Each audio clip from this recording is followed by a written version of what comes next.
Hello, good morning, good afternoon, or indeed good evening, depending on your time zone and depending on when you are watching this. I am James Innes, and this is my YouTube show, The Jobs Guru. It is Thursday, the 9th of July, 2020, my last show of the week, but I'm delighted to see you all here for today's episode. I extend a very warm welcome to all those who have subscribed since the last episode, and if you haven't yet subscribed, then please do think about subscribing so that you don't miss out on the next episode. Today, I'm going to be taking a look at the latest jobs, careers, employment and workplace news, which is, of course, the Chancellor Rishi Sunak's summer economic statement. If you have any questions or comments as you watch, then do please type them into that comments section below. And if you like what you see, then do please hit that YouTube thumbs up. So, at 12:39 yesterday, with a hearty cheer from the Conservative benches, Chancellor Rishi Sunak took to his feet in the House of Commons for what was described as a summer economic statement. Early last month, rumours circulated that he would be delivering yet another emergency budget, but those were soon squashed. Squashed? Anyway, although we may indeed... It is squashed, isn't it? That's what I was trying to say. Although we may indeed see one in September or maybe October, the autumn. Only time will tell, of course. No, this was not a budget. It was a statement. So what did the Chancellor state?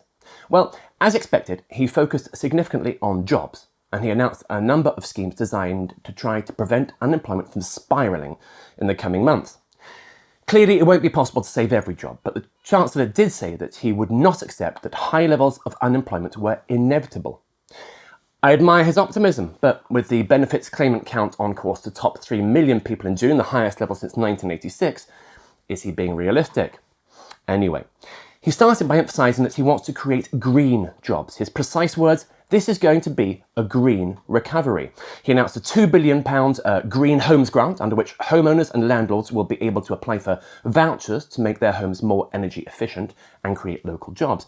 He also said he would release £1 billion of funding to improve the energy efficiency of public sector buildings. So that's £3 billion in total on that front.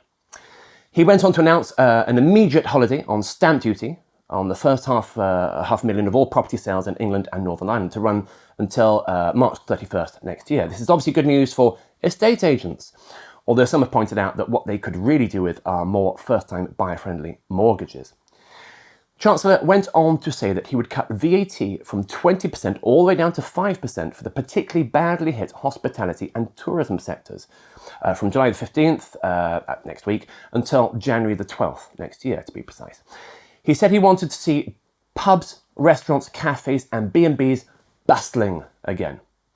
He also announced a plan meaning that the government will cover 50% of people's restaurant bills up to a tenner a head on Mondays, Tuesdays and Wednesdays in August at, as the saying goes, participating restaurants.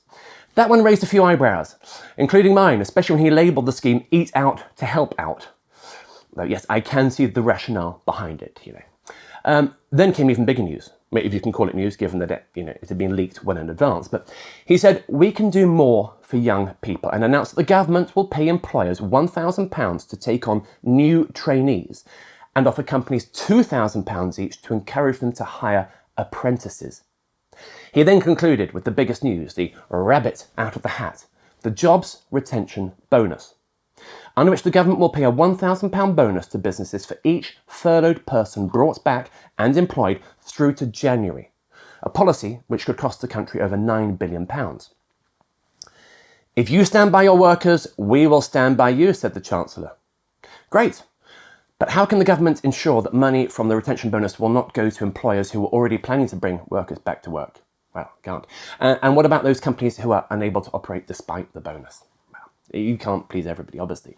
Labour later suggested making the furlough scheme more flexible with the adoption of a sector-by-sector focus. Not a bad idea, but likewise not without its complications. There is no silver bullet here.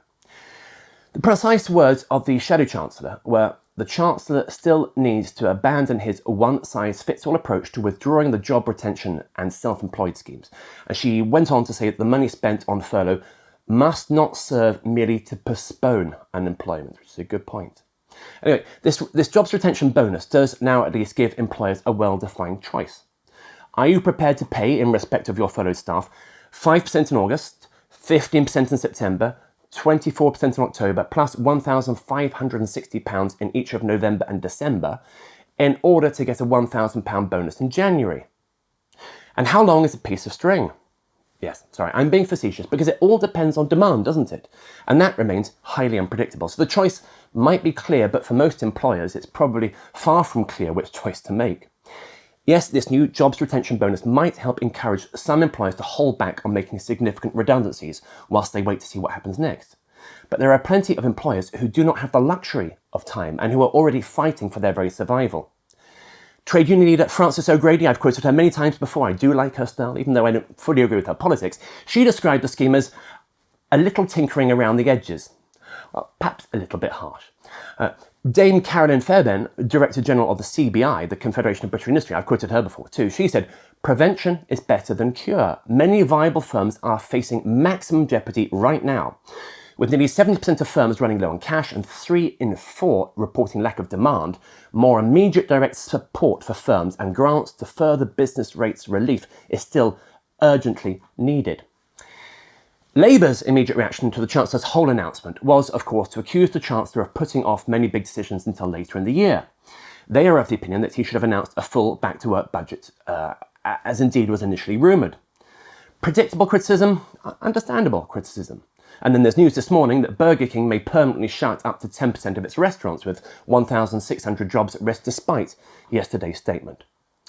Are Labour right? Who knows? Personally, yes, I think I would have liked to see a so-called full back-to-work budget right now, but I see the pros and cons of both approaches. Will what has been announced to, be enough? Probably not. And there have been immediate claims that, for example, aviation and gyms have been ignored by the government, not to mention these self-employed. But I do think yesterday's statement represents a damn good start, and there should be more to come in the autumn. Watch this space, as they say. So now, we're not far from the end of today's show. I'll be back next week, Tuesday. Remember, this show is Tuesday, Wednesday and Thursday each, and pretty much every week. Just 2 more things. First, I must squeeze in some routine but important requests. Do please check me out on social media and connect, follow, or otherwise stalk me, but please don't troll me. Who wants to be labelled a troll anyway? If you have any questions or comments about this episode, about the show in general, or indeed about life, the universe, why some people routinely chew the tops off their biros, whatever, tops, bottoms, ends, whatever, do please let me have them in the comments section below. If you like this episode, then do please hit it with YouTube thumbs up. Do consider subscribing. If you're subscribing, you might as well ring that bell as well to be notified about future episodes. If you've already done all of that, then thank you. Now finally, what's happening in the next episode? Well, next Tuesday, I shall be embarking upon a regular Tuesday series of valuable interview advice, maybe for the next 6 to 8 weeks, I reckon, starting with a discussion of the importance of researching and how to research both the job and the organisation. I do hope you'll tune in. Thank you for watching today. Keep safe and be well, my friends. See you next Tuesday. Goodbye.